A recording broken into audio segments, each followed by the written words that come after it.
श्री हनुमान चालीसा। श्री गुरु चरण सरोज रज निज मन मुकुर सुधार बरनौ रघुवर विमल जसु जो दायक फलचारि। बुद्धिहीन तनु जानिके सुमिरो पवन कुमार बल बुद्धि विद्या देहु मोहि हरहु कलेश विकार। जय हनुमान ज्ञान गुण सागर जय कपीस तिहु लोक उजागर। रामदूत अतुलित बल धामा अंजनी पुत्र पवन सुत नामा। महावीर विक्रम बजरंगी कुमति निवार सुमति के संगी। कंचन वरन विराज सुबेसा कानन कुंडल कुंचित केसा। हाथ वज्र और ध्वजा विराजे कांधे मूंज जनेऊ साजे। शंकर सुवन केसरी नंदन तेज प्रताप महाजगवंदन। विद्यावान गुणी अति चातुर राम काज करिबेको आतुर। प्रभु चरित्र सुनिबेको रसिया राम लखन सीता मन बसिया। सूक्ष्म रूप धरि सियहि दिखावा विकट रूप धरि लंक जरावा। भीम रूप धरि असुर संहारे रामचंद्र के काज सवारे। लाए संजीवन लखन जियाए श्री रघुवीर हरषि सिर लाए। रघुपति कीन्ही बहुत बड़ाई तुम मम प्रिय भरतहि संभाई। सदा बदन तुम रोजस गावे अस कहि श्रीपति कंठ लगावे। सनकादिक ब्रह्मादि मुनीसा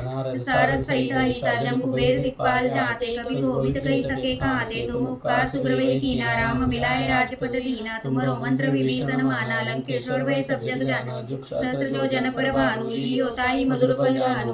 मुद्रिका मोहि मुख माहि जलधि लांघि गए अचरज नाहि। दुर्गम काज जगत के जेते सुगम अनुग्रह तुमरे तेते। राम दुआरे तुम रखवारे होत न आज्ञा बिनु पैसारे। सब सुख रहे तुम्हारी सरना तुम रक्षक काहू को डरना। आपन तेज समारो आपे तीनों लोक हांकते कापे। भूत पिशाच निकट नहीं आवे महावीर जब नाम सुनाए। नासे रोग हरे सब पीरा जपत निरंतर हनुमत वीरा। संकट ते हनुमान छुड़ावे मन क्रम वचन ध्यान जो लावे। सब पर राम तपस्वी राजा तिनके काज सकल तुम साजा। और मनोरथ जो कोई लावे सोई अमित जीवन फल पावे। चारों जुग परताप तुम्हारे है प्रसिद्ध जगत उजियारा। सत्य के तुम रखवारे असुर निकंदन राम दुलारे। अष्ट सिद्धि निधि के दाता असबर दीन जानकी माता। राम रसायन तुमरे पासा सदा रहो रघुपति के दासा। तुमरे भजन राम को आवे जन्म जन्म के दुख बिसरावे। अंत काल रघुवर पुर जाई जहाँ जन्म हरि भक्त गाई। और देवता चित्त न धरे हनुमत सही सर्व सुख करी। संकट कटे मिटे सब पीरा जो सुमिरे हनुमत बल बीरा। जय जय जय हनुमान गोसाई कृपा की नाई। जो सत बार पाठ कर कोई छूटई बंदी महासुख होई। जो ये पढ़े हनुमान चालीसा से होई सिद्धि साखी गौरी सा। तुलसीदास सदा हरिचेरा कीजे नाथ हृदय में डेरा। पवन तनय संकट हरन मंगल मूर्ति रूप। राम लखन सीता सहित हृदय बसो सुरभूप। सियावर रामचंद्र की जय पवन सुत हनुमान की।